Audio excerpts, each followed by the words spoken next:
superhero. My name is Reverend Alicia-Leslie, and I don't know about you, but I want to be a superhero. Today we're going to be talking about claiming more of our spiritual powers. Just a quick review, each one of us has been endowed with 12 wonderful spiritual gifts that we can use to express as children of God, fulfill the potential that we already have within us. Each spiritual power has got a center, a point of spirit within us, a point of power that is stimulated when these powers are activated. In time, you're going to be able to really sense what is going on in your spiritual being, what powers are being stimulated that are giving you messages on decisions to make, things to do, directions to go. It is so exciting. So why don't we just go ahead and get started? We are starting today with the faculty of Zeal. The spiritual center for the faculty of Zeal is located at the base of the brain. It's called the medulla oblongata. Some people talk about that as being the place that it's a very primal point of our brain where we have the fight or flight instinct. Let's take it back a step and see a spiritual faculty, a spiritual center behind us that is meant to energize us, to give us the energy and the power and the passion to do the things we want to do.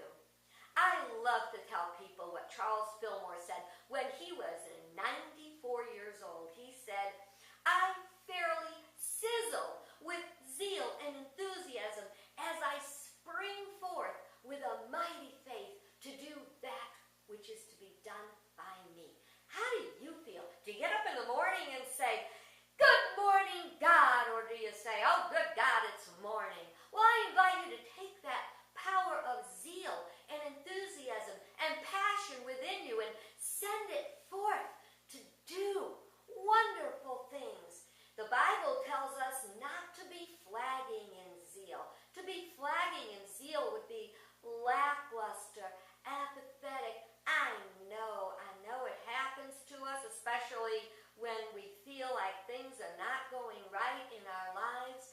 But I invite you to get back to that center of zeal, to stimulate it, to think of things you are passionate and excited about and have enthusiasm for, and know that things that you are passionate about and have enthusiasm for are the same things, rightly used, that God wants you to do and to fulfill and be. And that is so exciting.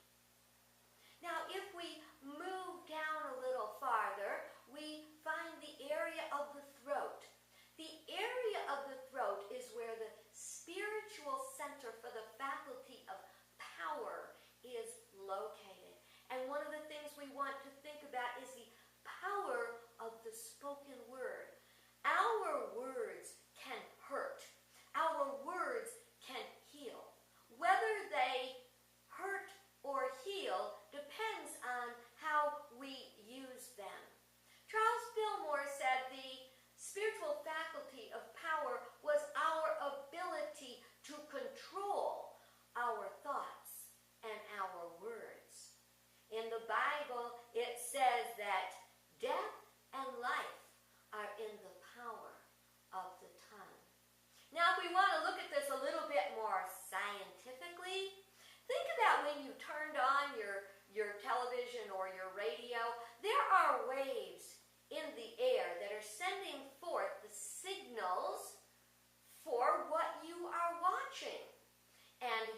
child, a parent, a dog, a cat, and you can feel the stimulation. You feel that love center sending out the waves. Our spirit radiates love through the heart center. It is also where we take in energies like or unlike love. It's where we sense it.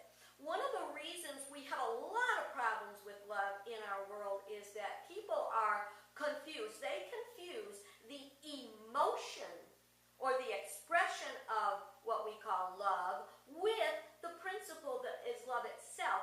Love is principle. It is not personal. Our experience and expression of love is where it gets personal. So how we express it, whether we're aligned with wisdom and intelligence as we express it, or whether we're letting it run off on its own, which can get us into trouble, depends on not love itself, but the expression of love. So try really hard when you're thinking about love not to confuse it with an emotion. Very easy to check it was in 1 Corinthians, it says, love is patient and kind. If you are not being loving and kind, you are not expressing love in the best way. It says love is not jealous or boastful. If you're being jealous or boastful, guess what? You are not aligned with the principle of love, which is the harmonizing principle of the universe. In Unity, we like to call it that super glue that holds us all together. Now, you think about that. If we can take away the negative energy that we attach with love, if we don't feel we personally are being loved the way we want to be loved, no harmony. The minute we take personality out of it, we are able to love and love unconditionally. So I invite you to think about that when you're feeling your heart center being stimulated. If it's positive, it's negative, see what's going on and make sure you can align it with principle and don't make it too personal. Now, if we move down a little further, we come to the solar plexus, which is the spiritual center for the faculty of wisdom. It's no surprise that it's located the same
say, oh, you don't know what you're talking about. Who are you going to listen to? You're going to listen to the Divine Father who showers us with every good gift? Are you going to listen to somebody else's thought or opinion about what that's about? Wisdom.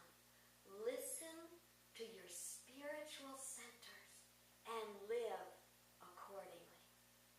This week, I want to affirm with you and for you what I know to be true. I invite you to say it along with me if by this time you've come to know what we call the prayer for protection. The light of God surrounds you. The love of God enfolds you. The power of God protects you. And the presence of God watches over you wherever